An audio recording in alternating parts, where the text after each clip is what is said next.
What's up, LarryBoy Fanatic here, and guess what? This video is going to be special. It's really special because the subject that we're going to talk about today, it's part of my childhood, and some of you might have heard of it, Mario Party 7.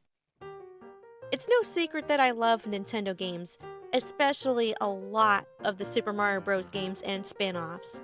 Now, the first Mario game I've ever owned was Mario Party 7, which came with the Nintendo GameCube. Yeah, I guess it was a GameCube bundle back in the day, because I remember getting both of these on Christmas, 2005 or somewhere around that ballpark. That time was also momentous because Mario Party 7 was my introduction to the Mario Party franchise. I would later go on to play other games in the franchise like Mario Party DS, Mario Party Island Tour, Super Mario Party Superstars, and now, right on cue, Super Mario Party Jamboree. I want to go to the store. Yeah, I'm not sure if using the swap mirror was a good idea on that spot because... Oh! I guess it still counted. Don't let the lava hurt you on the way out. Too bad Mario Party 10 wasn't all that good. Trying to escape Bowser's creepy clutches was a great concept, and it got wasted in Mario Party 10. Oh my god. I don't feel too bad about missing out on the Wii U. But don't worry, the imposter Bowser concept in Super Mario Party Jamboree seems to be working out nicely. But today we're gonna look at Mario Party 7. For this video, we'll refer to the instruction booklet, which is one of my favorite booklets ever. You might be like, oh, well, what's an instruction booklet? Like, why do you like this instruction booklet in particular? I'll tell you why. Fun fact, I used to take this booklet to school to read it and look at the illustrations. So I treated it like a comic book back in the day. Because, yeah, it's got a lot of great stuff in it. Which might explain the wear and tear on some of the edges.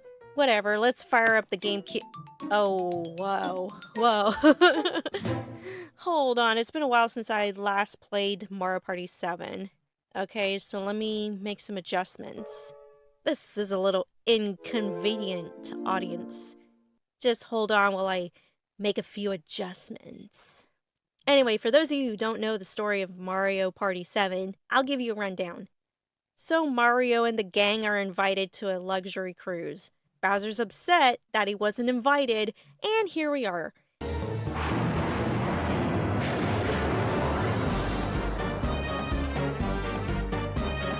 And in case you weren't sold on the opening cutscene, Toadsworth is more than happy to retell the story in the instruction booklet. Wow, Bowser looks intimidating on page 6, I tell you what.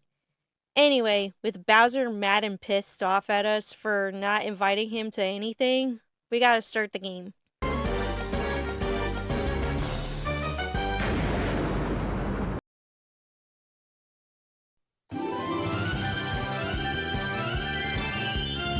By the way, we won't use the GameCube mic for this review, because in my opinion, the mic is kinda kiddie. I don't know, it just doesn't seem like a really good accessory for the GameCube. Yes, game, I know, the mic isn't plugged in because we ain't using it. Wow, guys, it's been that long since I last played this? Dang, we gotta fix that. And don't worry, we have our handy-dandy memory card. No need to try and insert it in its no-no place, or whatever that red X is showing you. Obviously, we need the GameCube controller. Even the minigame explanations will tell you which buttons to use and all that.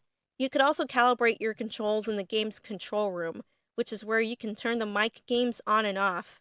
Now let's talk about the game modes.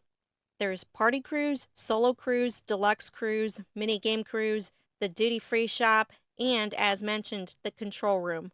For this video, we're going to play Party Cruise. Basically, I'll be playing against 3 CPUs. Solo Cruise is just 2 players playing against each other, while Deluxe Cruise involves 8 players. Okay, hold on. Hold up. Whose idea was for 2 people to share GameCube controllers like this? Imagine there being 8 people and there are only 4 controllers. because that's how many outlets the GameCube has. I mean, seriously, who in their right minds would have 8 people huddled together to make use of 4 controllers and 1 GameCube?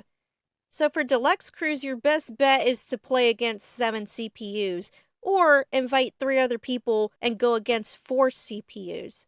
And you know what? That's probably why the Nintendo Switch exists, is to make use of the Joy-Cons and not have to share one frickin' GameCube controller. Now, Minigame Cruise lets you play minigames through its free play sub, or you can compete against others through in-game tournaments like Decathlon, Pearl Hunt, and so on. Oh, and if you go to the duty-free shop, you can spend your cruise points on memorabilia and unlock Birdo and Drybones. You can earn cruise points by playing minigames, going on different cruises, and competing in minigame tournaments. So like I was saying, we're gonna play the party cruise. So before we begin, we gotta set up the rules. We gotta see who's playing, set the number of turns, choose characters, and so on.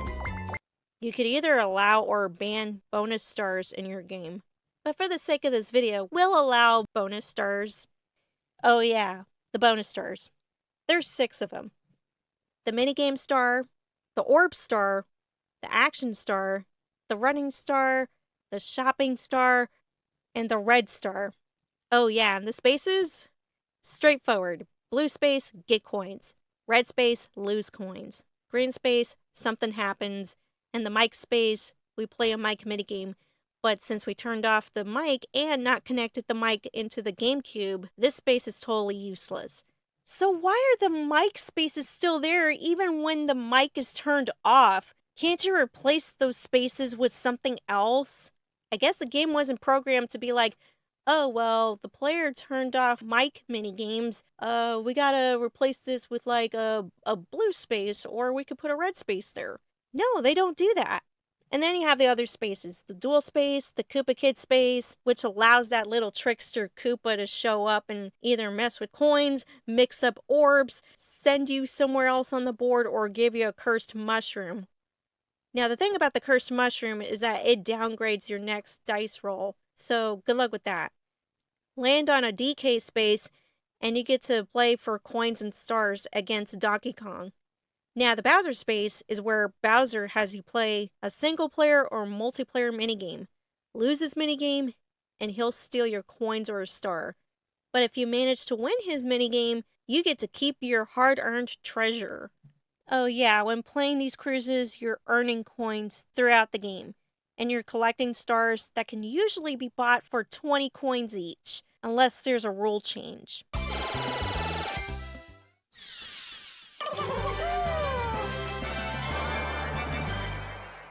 And trust me, rule changes are inevitable in this game. As for the other minigames, there are 4-player minigames, 1v1, 2v2, and 1v3. Now let me tell you about the orbs, which mysteriously got replaced with traps in the current Mario Party games. Not sure why. You can either pass an orb space to get a free random orb, or you can use your collected coins to buy orbs at an orb shop. Long story short, you have orbs that can help you with dice rolls, orbs that can let you lay traps, orbs that help you avoid said traps, and one of my favorites, the character-based orbs. Now those orbs are pretty unique. Take Yoshi for example. He uses the egg orb, which allows you to eat other players' spaces and symbols in your path, and they get turned into Yoshi eggs, and then you have them as orbs you can use. Oh, I almost forgot. There's also the Koopa Kid orb. Big shock. This gives the Koopa Kid an excuse to add another frickin' Koopa Kid space onto the board. Wow. We covered a lot of material so far. Hang on, guys, let me pause for this.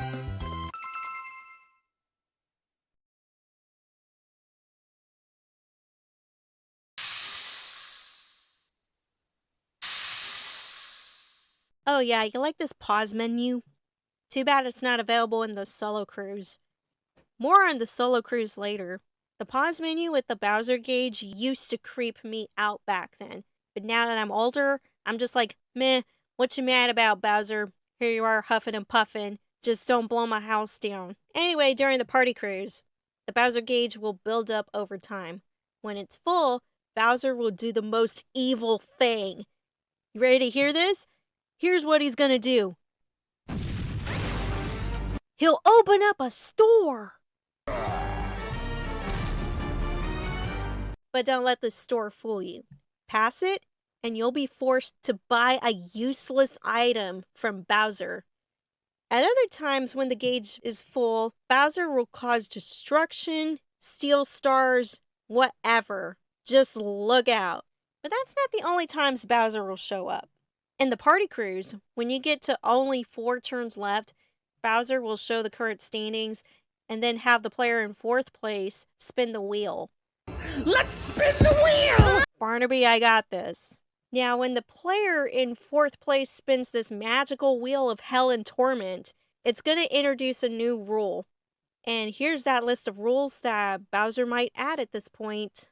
I'm not getting paid enough to read all this, so moving on. And by the way, these rules are randomly selected no matter which board you're playing. Speaking of the boards, you have the Grand Canal, Pagoda Peak, Pyramid Park, Neon Heights, Windmillville, and Bowser's Enchanted Inferno. Okay, the thing about Bowser's Enchanted Inferno, you'll have to complete story mode in order to unlock this board. And by story mode, I mean solo cruise. Play through all that, and Bowser's Enchanted Inferno will be yours. While I have a soft spot for Bowser's Enchanted Inferno because of the aesthetics, how terrifying this whole place is, the only downside is that there are no Bowser spaces on that board. 0. I mean, seriously, what's Bowser's Enchanted Inferno without the Bowser spaces? It's kind of a missed opportunity because the Bowser spaces would have made this board even more intense. Even Bowser's looking at you like, "Hey, what the hell? I thought this board was gonna be a lot more fun, 'cause I'm Bowser, god dang it." Okay, that was my impression of Bowser, oh my god. But don't worry, that problem gets resolved in later boards like King Bowser's Keep in Super Mario Party Jamboree. Also, I can always play the Bowser minigames in the free play sub mode in Minigame Cruise. By the way, there's a Bowser minigame called Bowser's Lovely Lift. But the thing is, you gotta complete story mode in order to unlock that minigame, because that's considered the final boss battle of this game.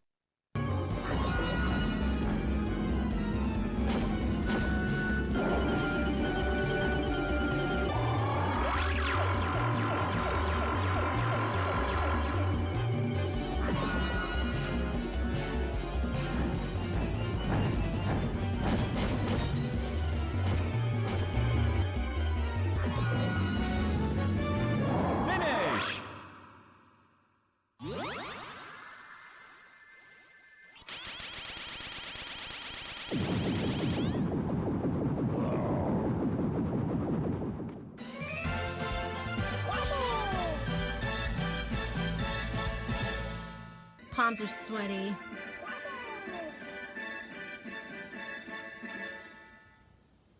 Anyway, conclusion. Mario Party 7 is very nostalgic to me because it introduced me to the Mario Party franchise as a whole. While I enjoy playing later installments like Super Mario Party Jamboree, by the way, shout out to Matt the Cat for our recent gameplay of Super Mario Party Jamboree. Go check out his channel. And I love the Bowser Kaboom Squad mode in that game. There are so many things from Mario Party 7 that I really miss. I miss the orbs. I miss Bowser's last 4 turns bit. I miss having that first impression of learning about Bowser's scheme of ruining the cruise vacation. When I saw that cutscene for the first time as a 12-year-old kid, it used to get me excited to play the game and be like, hey, we can't let Bowser ruin our fun. Yeah, that was how exciting it was back then. All in all, Mario Party 7 has a very special place in my heart. So much so that I treat its instruction booklet like a comic book.